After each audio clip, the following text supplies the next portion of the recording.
In a small, forgotten town nestled between towering mountains, there existed an old, decrepit mansion known as Hollow Hill. The townspeople whispered stories of the mansion, tales of shadowy figures that roamed its halls and echoes of long-lost voices that haunted its dark corners. Few dared to approach it, especially after sunset, when the shadows seemed to thicken and the air turned cold. One autumn evening, a group of teenagers decided to challenge the stories surrounding Hollow Hill. Intrigued by the thrill of fear and armed with flashlights, they made their way through the overgrown path leading to the mansion. As they crossed the threshold, the air shifted, a heavy silence enveloping them, as if the house itself was holding its breath. Inside, the walls were lined with faded portraits of grim-faced ancestors, their eyes seemingly following the group. The floorboards creaked ominously beneath their feet, and a chill ran down their spines. They gathered in the grand foyer, a vast room dominated by an enormous chandelier that swayed slightly, even though there was no breeze. "Let's split up," suggested Mark, the bravest of the group. "It'll be more fun that way." Reluctantly, the others agreed, the thrill of adventure outweighing their growing unease. They paired off and ventured into the mansion, each group armed with only their flashlights and bravado. Mark and Sarah, his girlfriend, found themselves in the library, where the air smelled of dust and old paper. As they scanned the shelves, Sarah stumbled upon a hidden compartment in the wall. Inside was a small, ornate box.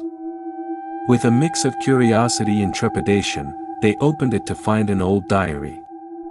The diary belonged to Eliza, a young woman who had lived in the mansion over a century ago. Her entries spoke of a growing darkness that enveloped her life, a feeling of being watched, and an inexplicable fear that plagued her every waking moment. As they read on, they felt a chill, as if the very words were infused with her dread.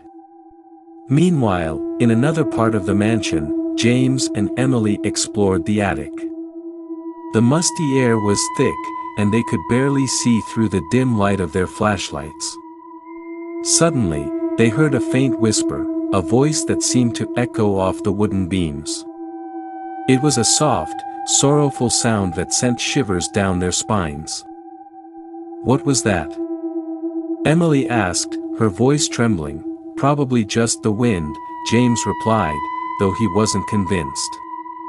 They pressed on, but the feeling of being watched grew stronger, the shadows deeper. Back in the library, Mark and Sarah finished reading Eliza's diary. The last entry sent a wave of terror through them. "I can feel it closing in. I fear I am not alone here. It knows my name." "Maybe we should find the others," Sarah suggested, her voice barely above a whisper. The excitement had worn off, replaced by an unsettling dread. As they made their way through the dim corridors, they stumbled upon an old, cracked mirror. As they looked into it, their reflections seemed distorted, flickering like candle flames. Sarah gasped as she noticed a figure behind them in the reflection, its features indistinct but undeniably present. They turned, but there was nothing there. "Did you see that?" Sarah's heart raced. "Let's keep moving," Mark urged, trying to suppress his own fear. They hurried down the hallway, calling for James and Emily, but their voices echoed back in a haunting silence. Meanwhile, James and Emily had ventured down to the basement, lured by the promise of hidden treasures. Instead, they discovered a series of old, rusted chains hanging from the walls, remnants of a time long gone. As they turned to leave, they felt the temperature drop sharply, and a heavy presence loomed behind them. "Did you hear that?" Emily whispered, panic in her eyes.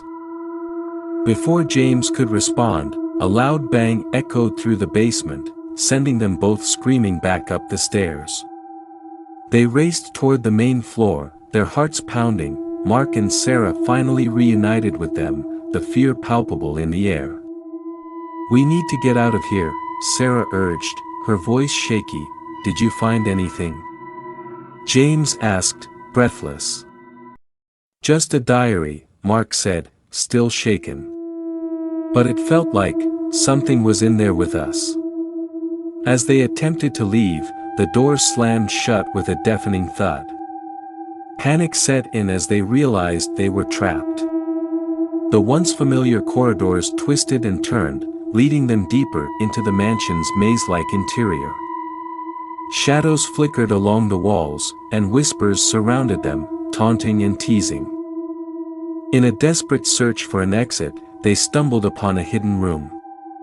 Inside, they found a dusty old chandelier and a table adorned with strange symbols and artifacts. At the center lay a large, ancient book, its pages filled with incantations and rituals. "This must be how Eliza tried to fight whatever was haunting her," Sarah said, trembling. They gathered around the book, flipping through the pages, desperate for a way out. Suddenly, the shadows coalesced, forming a dark figure in the corner of the room. It was a silhouette of a woman, her face obscured but her presence overwhelming.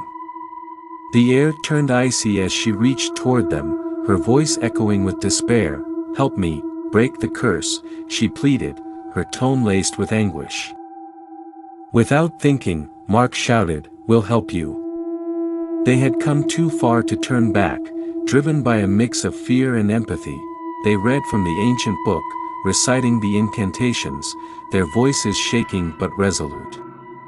The shadows swirled violently around them, the air crackling with energy. The figure began to solidify, revealing Eliza's tormented face, her eyes filled with sorrow and longing. As they finished the ritual, a blinding light filled the room, pushing back the shadows. With a final, mournful cry, Eliza's spirit dissipated into the air, the weight of centuries lifting from the mansion. The door swung open, revealing the moonlit path outside. The group stumbled into the night, their hearts racing, knowing they had faced the darkness and emerged victorious. In the days that followed, the haunting presence of Hollow Hill faded. The townspeople, once terrified, began to visit the mansion, drawn by its newfound tranquility. The stories transformed from fear to fascination, and the mansion became a symbol of courage and resilience. Though the darkness had lingered for years, it was love and bravery that ultimately triumphed, proving that even in the depths of fear, light could shine through. And while the shadows may never completely vanish, they now whispered tales of hope rather than despair, a reminder that the past could be confronted and overcome.